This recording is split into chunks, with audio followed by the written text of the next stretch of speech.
Meeting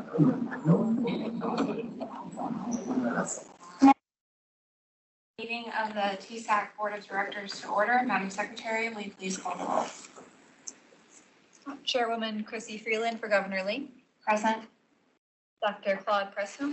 Present. Rachel Offit for Treasurer Lillard. Present. Lance Iverson for Comptroller Mumpower. Present. Greg Turner for Commissioner Bryson. Present. Deborah Knoll for Commissioner Reynolds. Present. Dr. Lemming for Chancellor Tidings. Present. Dr. Martin for President Boyd. Present.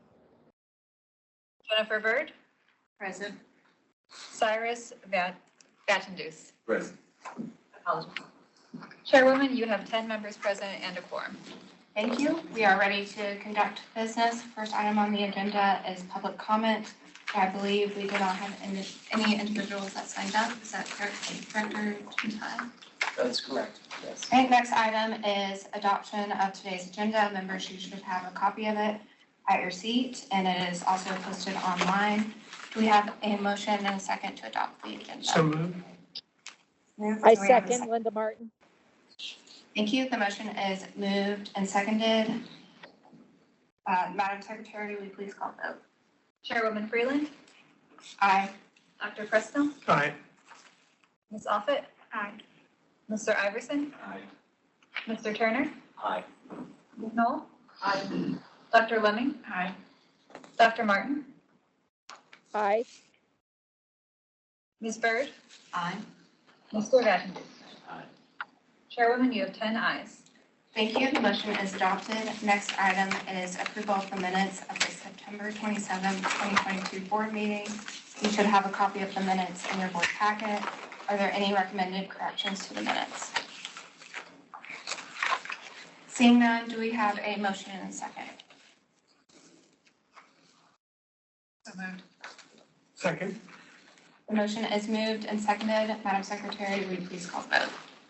Chairwoman Freeland. Aye. Dr. Presto. Aye. Ms. Offit. Aye. Mr. Iverson. Aye. Mr. Turner. Aye. Ms. Knoll. Aye.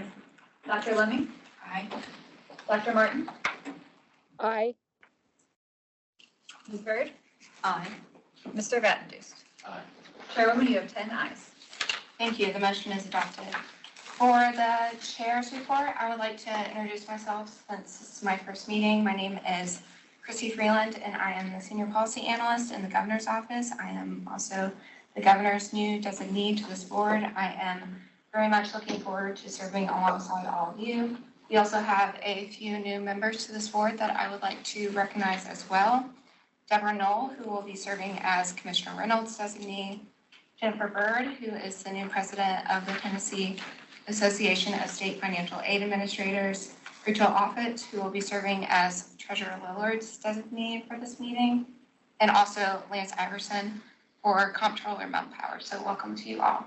Director Gentile, you are recognized for your report. Thank you, Madam Chair, members of the board. It's an honor to be here in front of you guys today. I was just telling a group yesterday I was talking to, I'm a week and a half into this role now as interim. My entryway into working in higher education was financial aid. I was a literal poster child for financial aid at my alma mater, where there's fronts of brochures with my face and really big hair on the front of it because I received really great need-based financial aid that helped me enter into that college.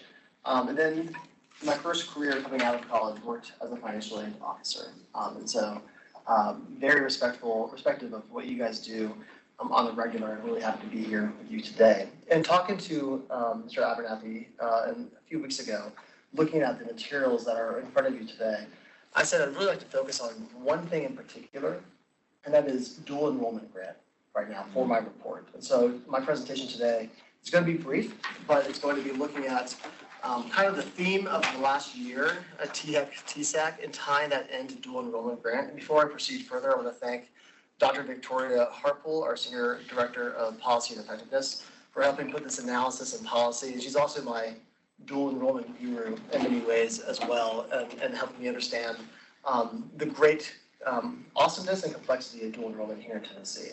But for the last year, we have been focusing on the college going rate across the state. We saw coming out of the pandemic a great decline in our college going rate. This is looking at the percentage of public high school seniors that go on into college. We had reached a high back in 2015 of 64.4% of our high school seniors going straight into college, be that TCAT, community college, university, private school, public school, proprietary institution, and state, out of state. We're able to capture most of those students in our numbers. And that 2015 year corresponded with the great work of TSAC and Tennessee Promise rolled out that year. We saw a great increase. Over the years, we've seen a slight decline as per usual, higher education competes with a strong economy. We saw that in the mid-2010s. And then a great decline during the pandemic of about 9 percentage points, equating to about 7,500 fewer high school seniors going on to college. That has rebounded with the high school class of 2022, the most recent data that we have, increasing substantially from 52.8% to 54.3%. It may not look substantial in the grand scheme, but if you look at the biggest jumps you've had year over year, that one from 21 to 22 is second best out of all of them. But this launched for us the momentum year for the high school class of 2023, which is what a lot of our agency and our higher education ecosystem partners have been working on for the last year, where we're striving for the class of 2023, the high school class that just graduated, to get their college going rate up to 60%. Now, right now, it's too early to tell where we are with that. We probably will not know until the end of the semester, the beginning of next, we're able to gather data from all. But we are seeing increases in our in our college enrollment right now. So it's a good sign that we're on our way to getting to where we need to with college going. That said, we'll have challenges in front of us over the next decade. I know all of you are aware of the demographic cliff that's affecting higher education from the public count of high school seniors will be declining due to the birth rates of about 18 years ago. The good news is this is not as dramatic here in Tennessee and really in the Southeast in general. This is a national picture. There will be a leveling off, but it's not nearly as substantial as what we're seeing elsewhere. However, it does present to us the challenges in front of us of making sure that we are laser focused on how can we be sure that the programs that we offer here at TSAC, like Advise TN, high school guidance counselors that we've placed into high schools, dual enrollment grants, the work that we do with Dr. Lemming and other partners across the state, that we're all rowing in the same direction to be sure that we are helping put a spotlight on the value of college. And then going back to dual enrollment right now is probably the best tool in our toolkit in addition to Tennessee Promise to help work on arresting the decline in college going. The dual enrollment grant participation, this is reflective of the grants that we give out, has jumped precipitously over the last few years. There have been great substantial changes that TSAC has been in support of, as well as the administration and the General Assembly ultimately putting into place the opportunity for us to better expand access to dual enrollment, going from 4 free courses to 5 free courses, expanding TCAT dual enrollment to 9th grade, 10th grade, and a number of other changes that have eliminated many barriers to accessing the grant. Over the last 10 years, we've had a 134% increase in the number of students going on into dual enrollment. In the TCATs just this last year, we've had a 93% increase in dual enrollment grant recipients at the TCATs. At our public universities, about 33%. At our private universities, it's up about 15%, I believe. Community colleges already had a large base, and they've also seen a substantial increase in dual enrollment grants. Dual enrollment is a great opportunity for our students to get a taste of college. In the past, dual enrollment was very much focused on, I think unintentionally, of helping students who are on their way to college just access it easier. The changes that TSAC and the administration and General Assembly have put into place over the last few years has helped move it and pivot dual enrollment to helping those students who may not have even thought of going to college to consider going to college. A stat that stands out to me is that the average ACT of a dual enrollment student has declined from 24 to 21. That's, in my mind, indicative of success. We're now exposing the program to students who may not have been going to college in the past. I also want to stand this out to you, pinpoint this for you guys, is that the actual money expenditure going to dual enrollment grants has also jumped precipitously up to $48.4 million. The state has invested heavily in this program. In fact, that is now higher than Reconnect and Promise combined in this year. And you'll see that in discussion item 2A, report out on that. Dual enrollment hits across many of our partner agencies' priorities. You see the quote up here from Commissioner of Agriculture, pointing to the great dual enrollment work at TSAC Crump and connecting that to the agricultural needs of the general area. And also here's a report out from one of our metro area EPSO, early post-secondary opportunities coordinators, highlighting how dual enrollment can help students get into a well-placed job sooner and faster. We all know the value and understand the value of dual enrollment, but what I'm wanting us to do at THEC, TSAC, in partnership with TBR, TDOE, State Board of Education, a lot of other partners, I'm going to just tap right into the zeitgeist right now of the conversation that we're having, which is we need to better understand why we're doing dual enrollment. What is the purpose of dual enrollment? Is it to make college happen sooner for students who are going to college? Or is it to help bring access to students who would not have gone to college? A lot of our policies have been moving more in the latter, and partnerships that we've had right now with TDOE, we're going to a launch summit next week in Indianapolis, partially to talk about these pathways on to college. I think it's incumbent on us as an agency, THEC and TSAC combined, to work internally. So I'm thinking of looking at Brett Gibson, Pete Abernathy, Victoria Hartful, Tracy Comer of our Academic Affairs office, to think through what are the other barriers that are not financial to dual enrollment, and are we seeing success in this program? So I've asked those colleagues of mine to start looking more into that to help think through what a strategic plan might look like for dual enrollment as well. But again, doing that in partnership with Tennessee Board of Regents, TCUA, our universities, as well as TDOE and State Board of Education. So great amount of investment in this program. We're very excited for it. It's opening doors for students who had not had doors open for higher education. I look forward to continuing the conversation as partners. Madam Chair, that's my report. Thank you, Director Gentile. Does anyone have any questions? Okay, Ms. Bird, you are recognized for the TASFAA President's Report. Apologize, I didn't know that was coming. Thank you. So I had just taken over, in July. So I'm new to this, and I'm looking forward to serving and helping bring our views and our representation of our financial aid directors to this board. Thank you. Next is several decision items, members. The first one is 1A, the emergency rule for the Tennessee Future Teacher Scholarship Programs. Mr. Phelps, you are recognized for explanation. Thank you, Madam Chair. Under tab 1A, you'll find the emergency rule for the Tennessee Future Teacher Scholarship. This 5-year pilot program was passed into law during the 2023 session. It provides awards to students who are juniors or seniors enrolled in an approved educator preparation program. Students must file the FAFSA and be eligible for the scholarship. The award amount is up to tuition and fees after deducting gift aid, which is classified as the Pell Grant, TSAA, our state need-based grant, and lottery. Recipients do have to teach for 4 years to have the full amount received forgiven. Any balance that's not forgiven has to be repaid to TSAC. Because this program is being implemented for the current year, we recommend that this rule be adopted as an emergency rule and authorize the executive director to make any technical corrections to the rule. This rule will remain effective for 180 days, at which time the rulemaking hearing will become effective. I'm happy to answer any questions. Thank you. Is there any discussion or questions? Okay. Do we have a motion to adopt the emergency rule for the Tennessee Future Teacher Scholarship and authorize the executive director to make any necessary technical corrections to this rule?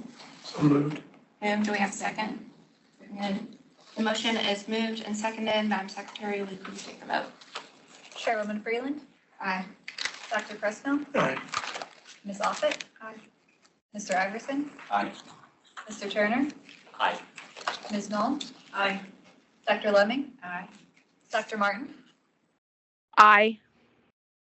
Ms. Byrd, Aye. Mr. Vadendues. Aye. Chairwoman, you have 10 ayes. Thank you. The motion is adopted. The next item is 1B, rulemaking hearing rule for the the Tennessee Future Teacher Scholarship. Mr. Phelps, you are recognized for explanation.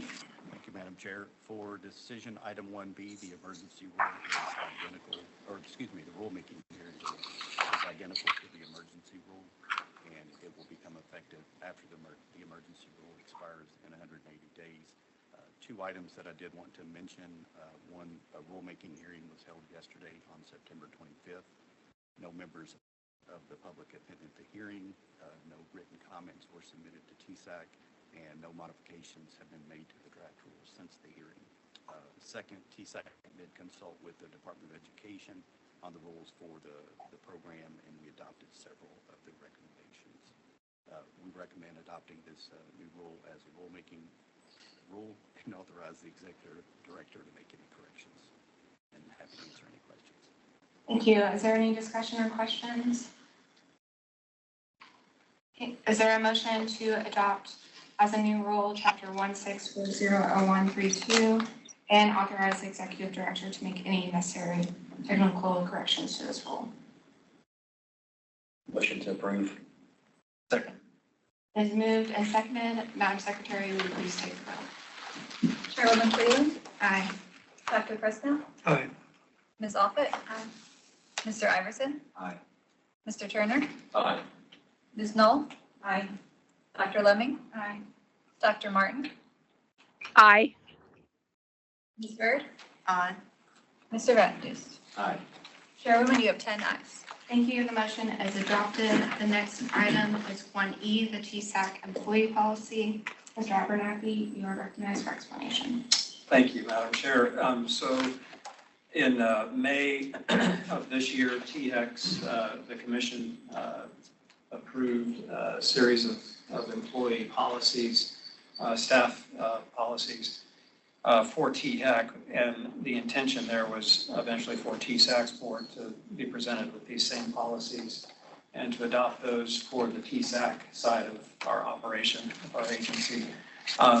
And so these policies, as you can see here behind the cover page, are for outside employment, conflicts of interest, and code of conduct.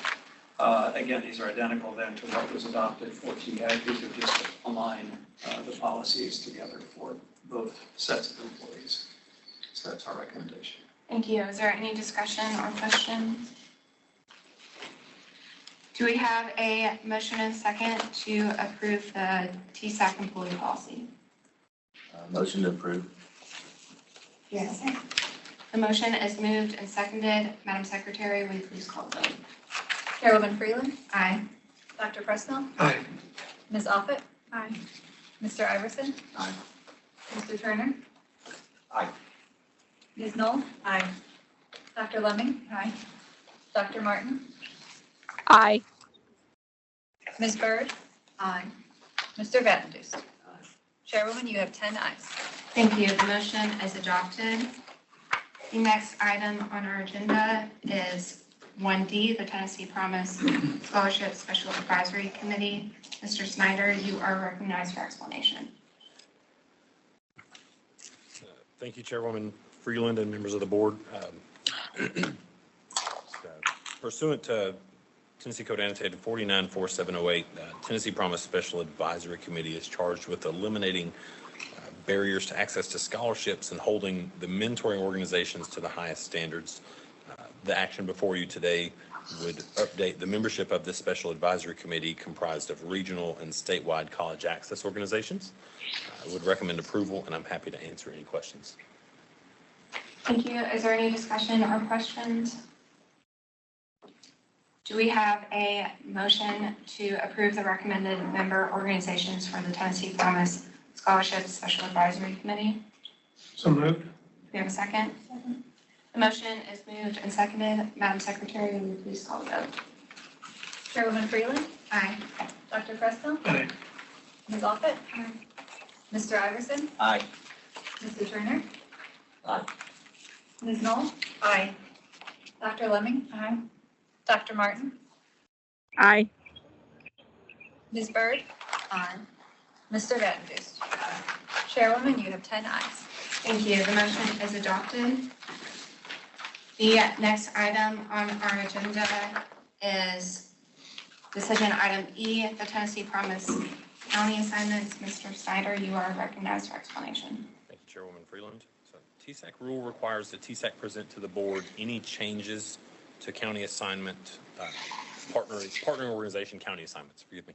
The following counties are transitioning from Tennessee Achieves representation to the Ayers Foundation: Bledsoe, Campbell, Cock, Houston, Lauderdale, McNary, Meigs, Scott, and Warren. I recommend approval, and I'm happy to answer any questions you may have. Yes. Yeah, so that seems like a large number of counties being moved over. So they've got capacity and I'm just kind of curious how that works between, I assume the Tennessee Chiefs had them before or. They did, yes. They So did, Tennessee and now Chiefs they're. managed every, as thinking of the year, I believe it was 18-19 when Ready transitioned out of partnering organization status, and then Achieves absorbed their counties, and at that point, Achieves had 87, and it's, as Ayers has slowly expanded over the course of the past few years, they have absorbed the county effective for that year forward, and so any student that Achieves is currently managing, they will continue to manage from a partner organization perspective. So in these new counties, there will be, if the student is college going already and in the Tennessee Promise pipeline, that student will continue to be managed by Tennessee Achieves. So any new student would be managed by the Ayers Foundation. And it's, from an expansion perspective, there were additional funds budgeted for the Ayers Foundation to allow for the expansion. Okay, so the Ayers Foundation was largely west of the Tennessee River, right? And now, so, okay. It might be helpful next time just to have a map. Sure. You know, of all the 95 counties and just kind of take a look at that. And that would help me kind of better visualize it. But, you know, as long as they've got the capacity and Tennessee Cheese, I'm assuming is in favor of this. Yes, Wow. to my knowledge, they did not put up a resistance. No. Okay. And I will, we're actually, just an FYI, we're actually speaking in regional meetings to our TASFA partners. So I'll actually add the board to add the map. Okay, yeah. Because it'll be even more helpful for them. So I have a slide about this, so I'll add Okay. the map for context. Okay, cool. Thank you. Thanks. I have a question. Just for context, you know, when I think through the difference between Tennessee Achieves and the Ayers Foundation, I'm thinking about the student experience. Is there a close collaboration between the two organizations? And is that student experience very, you know, parallel? Are they getting identical experiences? Yes and no. So from a Tennessee Promise partnering organization perspective, they are each mandated to provide a meeting that the students attend, and they're receiving communications around all of the requirements of the programmatic requirements and expectations. That said, the Ayers Foundation's model has historically been more high touch, if you will. So they have paid employees in each of the schools in the counties where they represent, where they're assigned as a partnering organization. So they're there to supplement the school counseling center, however many school counselors may be in that school. Whereas Tennessee Achieves has historically had a larger swath of counties to cover, and financially it's not feasible for their team to have a paid staff member in every high school they represent. So from that perspective, the experience is not going to be equivalent. But from a communications perspective, they're getting the emails, they're assigned a mentor through the Tennessee Achieves volunteer mentor structure, whereas they're going to have a paid school counselor-esque, it's not a school counselor, but someone that's like an advised TN model, if you will. It's similar, and that's a similar model to how how the Ayers Foundation runs their program. Has there been any data to support the success of either model? Like, you know, is the high touch more successful? Is there, you know, the students seem to stick with it more than the other model? Has there been any data to support either one? Not that I have, no ma'am. I would, and I don't want to look to Amanda and put her on the spot, but I don't know that Amanda's team has done any of that in-depth research to speak to that either. Not yet. Maybe you have. I think, to that point, though, I think back before Reddy left the program, some of the studies that we looked at did show very similar performance between AIRS and Achieve We did students. some very cursory, just kind of evaluations, looking at strictly at the data. They performed, and this is back in 1819, so it has been a number of years pre-COVID, but they performed very similarly. Any other questions? Do we have a motion to approve the list of counties within the designated service area of each Tennessee Promise Partnering Organization effective for the 23-24 academic year? We have a second? Second. Motion is moved and seconded. Madam Secretary, will you please call the vote? Chairwoman Freeland, Aye. Dr. Preston, Aye. Ms. Offutt. Aye. Mr. Iverson, Aye. Mr. Turner, Aye. Ms. Knoll. Aye. Dr. Lemming. Aye. Dr. Martin, Abstain. Ms. Byrd, Aye. Mr. Matthews. Aye. Chairwoman, you have 9 ayes and 1 abstention. Thank you. The motion is adopted. The next item is decision item F, the board officers for 23-24. Mr. Abernathy, you are recognized for explanation. Thank you, Madam Chair. So this is our annual appointment of board officers as required by our bylaws. Historically, these 4 positions have been filled by the governor's office, board of regents, the treasurer's office, and TACUA. And our recommendation is just to continue that appointment for the new fiscal year. Is there a motion to adopt? Madam Chair, I move that we approve the current slate of board officers for the reappointment in 23 and 24 fiscal year. Is there a second? Second, Linda Martin.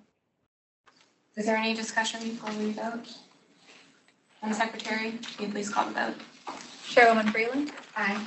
Dr. Preston, Aye. Ms. Offutt. Aye. Mr. Iverson, Aye. Mr. Turner, Aye. Ms. Knoll, Aye. Dr. Lemming, Aye. Dr. Martin, Aye. Ms. Byrd, Aye. Mr. Matthews. Chairwoman, you have 10 ayes. Thank you. The motion is adopted. Members, we have 2 discussion items on our agenda. First one is the report on grants and scholarships. Mr. Phelps, you are recognized. Thank you, Madam Chair. Under tab 2A, you'll find the reports for the lottery-funded programs and the state-funded programs. The 22-23 lottery-funded programs paid just under $450 million to over 146,000 students. That's the highest amount that we've ever paid from the lottery-funded programs. As Dr. Gentile mentioned or highlighted, the dual enrollment grant experienced a 30% increase in recipients and a 65% increase in dollars paid. In addition to that, we paid $340 million in HOPE, and that was largely due to the increase in award amounts that were approved during the 2022 legislative session. For state-funded programs, we paid just over $120 million in the Tennessee Student Assistance Award, our state need-based grant, and that was to over 64,000 students. That's also the highest amount that we've ever paid from that program as well. And definitely have continued that trend to pay the highest dollar amount and awards to students for over the last several years. Total everything up for all programs, 211,000 awards, totaling $570 million. So we've been very pleased with the funds that we've been able to disperse to the institutions on behalf of the students. Want to take just a moment and dig deeper into TSAA for a few minutes. For the 24-25 academic year, there will be a transition from an index that's called the expected family contribution to the student, something called the student aid index. And currently our staff is spending time trying to determine the impact this will have on the TSA program. Literally, as we speak, our IT staff is working with Amanda, Dr. Colfane and her staff running a model that's been used by the state of Iowa to determine what that impact's going to be. Early estimates from institutions are indicating that an increase in about 30% in Pell eligible students will occur. To that end, we submitted a budget request of $36 million to F&A earlier this month. This is 30% of the 30% increase in the number of 23-24 TSA recipients that we had, 22-23 TSA recipients multiplied by that average award. So I think we collaborated with Dr. Presnell and came up with similar numbers and determined that was an appropriate amount to request. Happy to answer any questions. Yeah, I want to affirm what you've done. I'm really very pleased with the budget recommendation, which I'm sure Greg is excited about as well. It's going to be a heavy lift, but I think that one thing that as a board or several things that we need to kind of remind ourselves of. One, there is not that much overlap between HOPE and TSAA, not as much as we thought there would be. So in other words, this does serve a very unique population. Obviously, it's focused on low-income, first-generation college students. Students of color are overrepresented in the TSAA. They're slightly underrepresented in HOPE. So this is a critical student aid program for all the students who we really want to be able to take advantage of it. By doing this, this increase, it allows us to kind of stay, hopefully, on the same awarding philosophy and practice that we've had. Whereas if you're Pell eligible, you're going to get the state's need-based aid program. Communicates really simple and easy to families. They understand it, allows them to plan ahead on college costs by knowing that they have that grant.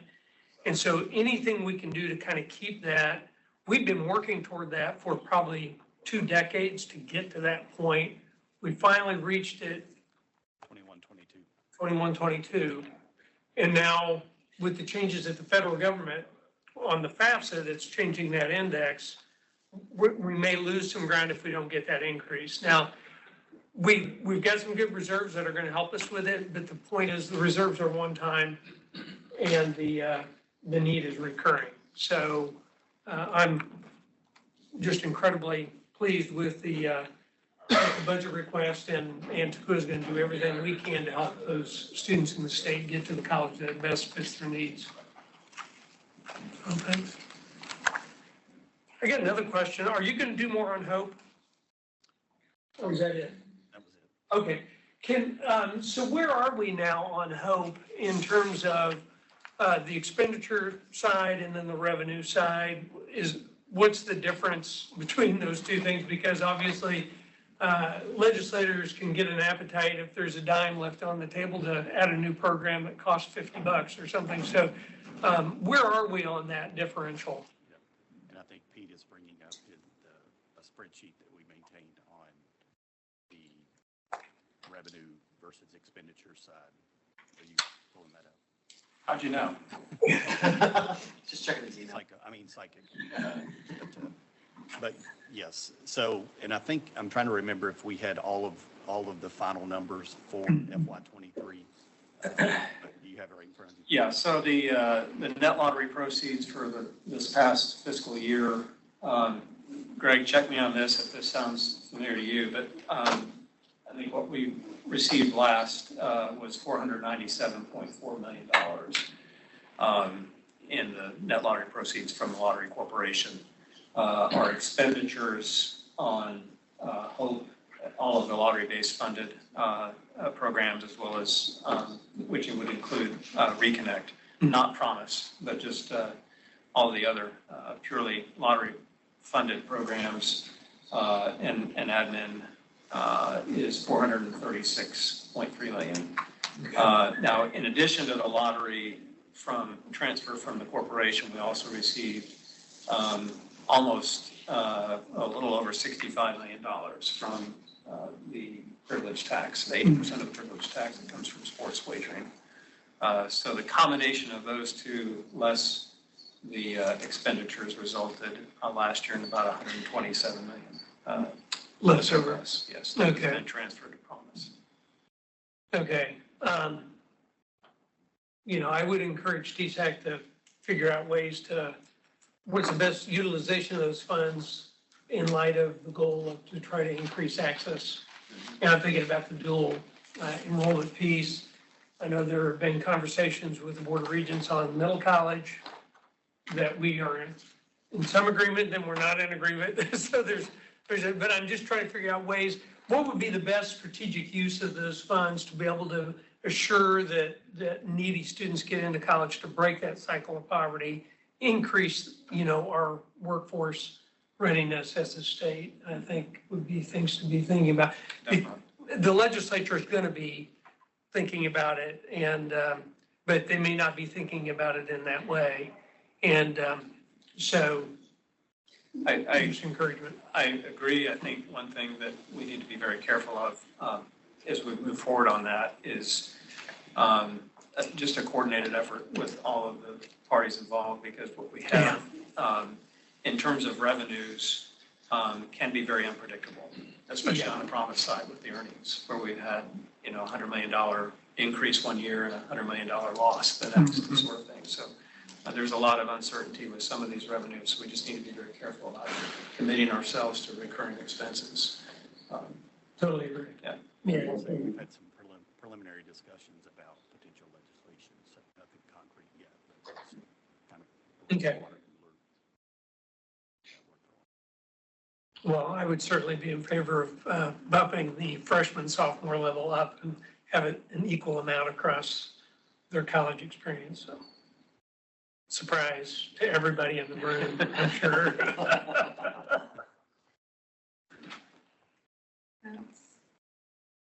Thank you, Madam Chair. Thank you. Mr. Snyder, you are recognized for updates on Tennessee Promise and Tennessee Reconnect. Good morning, Madam Chair and members of the board. Again, just bring a brief update on where we are with Tennessee Promise and Tennessee Reconnect. So we've all become familiar with this slide. This is what we would refer to as our waterfall, and this is specific to the graduating class of 2023. So our 2024 aid-year cycle, if you will, starting with the application that closed November 1st of 2022. We did have record participation from an application cycle perspective with nearly 65,000 students. So it was a significant, I believe it was two-ish percentage point increase. So it was a significant increase in application participation. Then from a FAFSA submission perspective, we had nearly 56,000 students submitted the FAFSA by the March 1st deadline. Mandatory meeting attendance, this was another area where we saw record participation. From a context perspective, the mandatory meeting over the past few years had been held virtually due to COVID restrictions and concerns. So with the class of 2023, this was the first year where we saw a hybrid model for the Tennessee Achieves mandatory meeting. So they hosted in-person meetings where students had the opportunity to attend the in-person meeting, interface with their mentor, interface with the Tennessee Achieves or group, if you will. But if they were unable to attend that meeting, they were then presented with the opportunity to view the mandatory meeting webinar, which would then satisfy the meeting requirement. And so it took us from a place, from a historical perspective, where pre-COVID, if you didn't attend your meeting, you lost eligibility, you were no longer participating in the program, to during COVID, we had a virtual meeting, everyone could view the webinar pretty much at any time, to where we are now with both hybrid models. So, and if you missed the meeting for any number of reasons, you had the opportunity to view the webinar. So we did see record participation there. Then with the community service deadline July 5th, again, saw record participation, 30,000 students, over 30,000 students submitted at least their 8 hours of community service. And for some context here as well, both Tennessee Achieves and the Ayers Foundation have adopted a hybrid model, again, hearkening back to COVID exceptions and kind of how we dealt with everything. So you could complete a maximum of 4 hours virtually through job shadowing webinars, and then you had to do 4 hours in person. And so 30,000 students completed some portion of, and actually, I failed to bring that statistic, but to me, it was very surprising the number of students that did all 8 hours in person. And maybe this is just me being pessimistic when I think about 18-year-olds and opting to do virtual webinars, but it was surprising to me the sheer number of students that did in-person community service. So it was very promising, if you will, to see that. And then enrollment, we're still waiting. It's kind of a wait and see. We've started to see certifications from our institutions. We actually we've only had 2 institutions that have submitted at this time, so it really is too early to tell. I did get some feedback from TBR. I share an eligible student file, and they share back a matched census file, if you will. So it's very preliminary, but I do have that. I just haven't really had a chance. I got it yesterday midday, and I haven't really had a chance to dig into that. And I may share it with Amanda's team to dig in, and we'll get some updates on that as we can. And then if we, moving forward, just kind of looking at total applications for the year, and that is just the high school cohort. And then if we look at total enrolled, and that would be the full cohort, new and renewal students. Average award, again, that would be new and renewal students.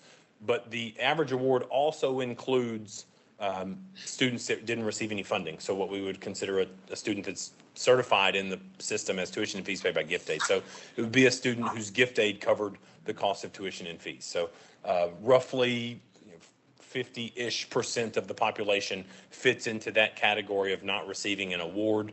Then the other half of those students would be receiving some portion of a monetary award. So as you look at cohort 7 and cohort 8, we did see a significantly drastic, what I would consider a drastic decline in participation, as we've seen across the board, really due to COVID. We're hoping, based on record participation with the class of 23, that we will realize a record, maybe not record enrollment, but an increase in enrollment at the very least. That would be my desire.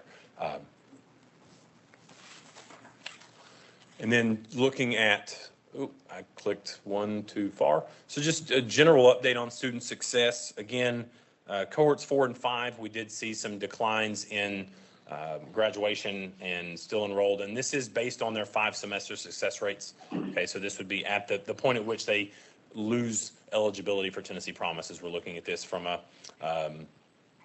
cohort 3 pre-COVID, that was 48.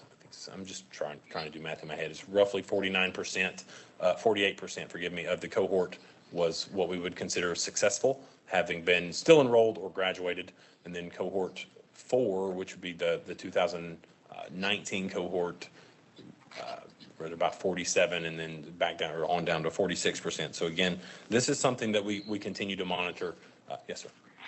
So is the still enrolled anywhere in the state of Tennessee among any institution? So could these be early transfers to a 4-year program, or? I believe so, and I'm peeking over. I'm gonna defer to Amanda. Yes, this would be limited to our TSAC student information system institutions, so public colleges for sure. In the case of private colleges, Claude, this would be limited to those Hope Scholarship recipients. Okay. So, yes, it is public 4-year colleges for certain. Okay. Thanks. So then a brief update on our college coaching program. So as we entered the 3rd year of college coaching, we did see some funding expansions, and so just a brief update.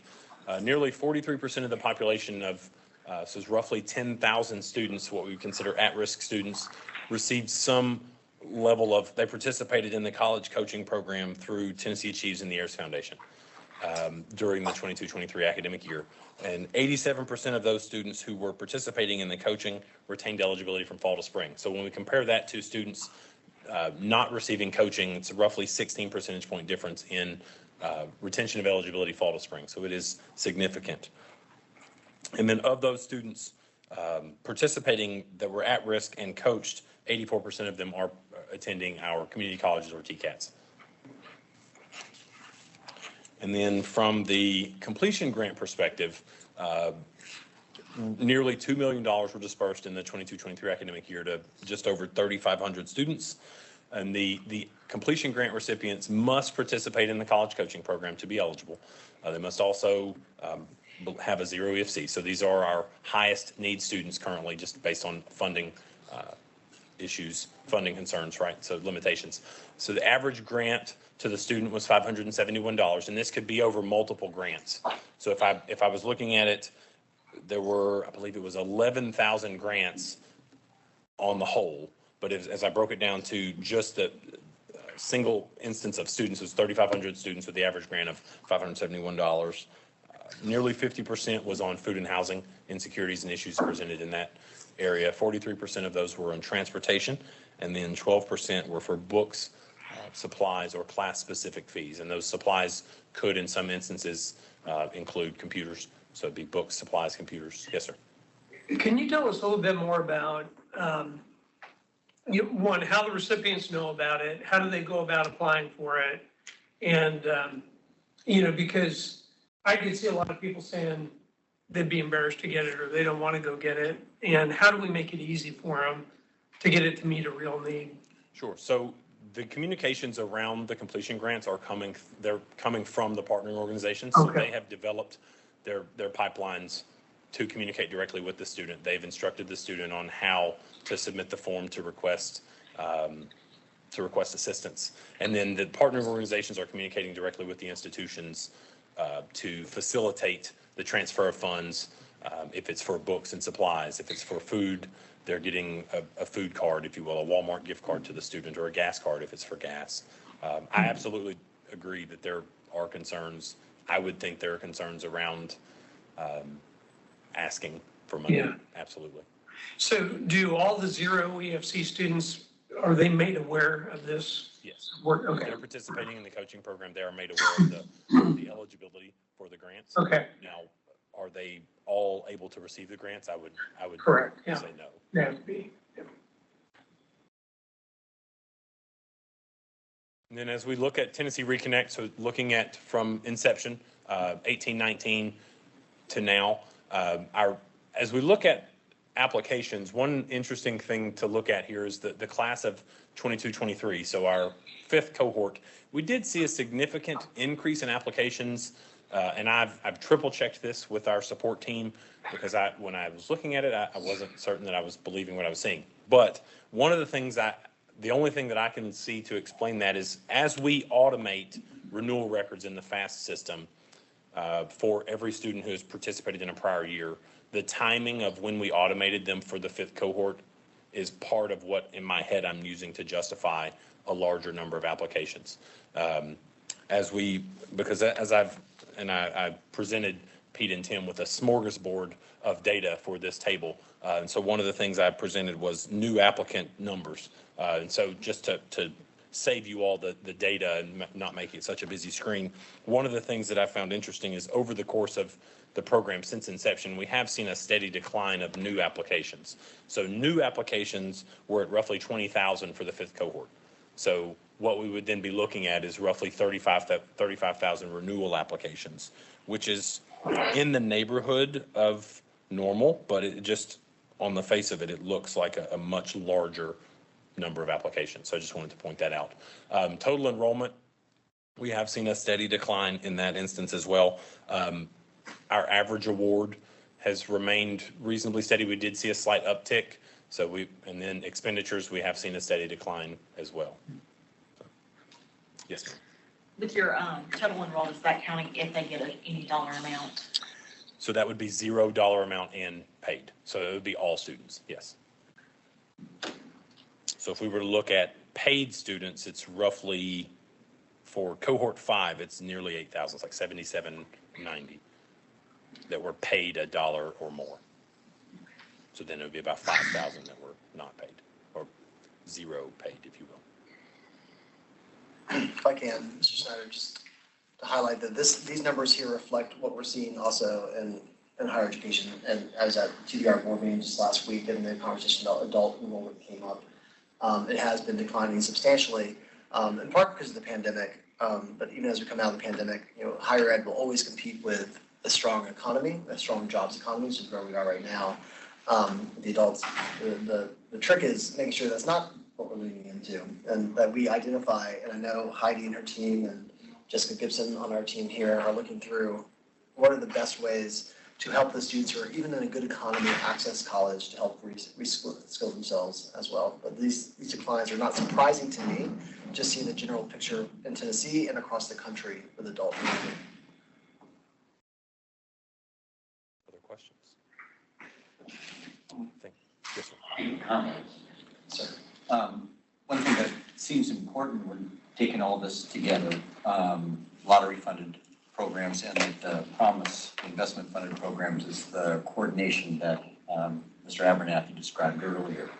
In as much as the second slide of the promise presentation showed a pretty significant decline in expenditures for promise. And the amount that can reasonably be expected for expenditures for promise determines what amount of corpus is needed to sustain the program from a self-sufficient basis. And that kind of leads to what gets transferred, is my understanding. At what point does lottery funds get transferred or cease to be transferred to the promise account? So being coordinated and aware of that flow of money between the various boards and state government and players in state government is important. Is that a reasonable view of the situation? Oh, absolutely. Yeah. No, I think, and FNA and we have been in, I think, pretty regular contact about the transfers and so yeah, I think that's critical moving forward. So especially as there's more competition for those dollars, as we see bills presented, ideas come forward. A lot of very good ideas, but we just have to decide which ones are the best ones, which ones we can afford. But yeah, it will take coordination with Treasury, FMA, and TSAC. Anyone else? Great, thank you, Mr. Schneider. Members, that concludes our agenda for today. Is there any other business that needs to come to the board? I just had another question, Madam Chair. In light of the Supreme Court's affirmative action decision, has there been any concern over some of our scholarship programs? I'm thinking particularly about the Minority Teachers Fellows Program. I know that it has nothing to do with the admission decision, so therefore that would not put it at odds with the Supreme Court. But I know that there's been broadly expressed some concern about race-based student aid. However, again, TSAC is not in the business of making an admission decision. And so I just am curious as to, has there been any discussion about that this board needs to be aware of that could possibly put in question any of our existing programs? Yeah, I'll start on this. Rachel can chime in as well. So we did meet with the Attorney General's office back August 11th, I believe was the date. TBR had representation there as well. In their presentation, they did express concern, among many other things, with financial aid. Because it is a race-based, or at least the race-based programs like MTFP. Following the meeting, we did talk kind of offline with them. They felt confident that at least for those students who are in the pipeline already, even those who are only 1 year into the program, as long as they had entered into the program with the assumption that and the understanding that they would be able to fund or be funded through the 4 years of eligibility, that they could continue that, as well as new applicants, as long as they were considered accepted from our perspective, and they didn't really define what that was, so we considered that to be an application, to made an application with us. So we have funded, moving forward in the current year, all renewal students and those who made the application deadline. I think our assumption right now, without a formal written opinion by the Attorney General, and certainly without a change in legislation, we'll continue to fund the program as we have until we get other guidance that speaks otherwise. And if I remember correctly, it's a junior, senior scholarship. Junior, senior, and graduate level. Right, Yeah, 4 so years it starting. doesn't get to that core Harvard issue of admission into the first year or something. But, okay, well, that's good news. I'm glad to hear that. So I think it's a critically important. But it's not the last we've heard. I'm sure, Yeah, from yeah. Attorney General. Well, thanks. I thought the board would Yeah. appreciate that. Thank you. Yeah, thank you. Anything else? All right, members, thank you for your participation today. Without objection, we are adjourned. Thank you. Excellent job. Madam Chair. Excellent job. Madam Chair. The AG did say based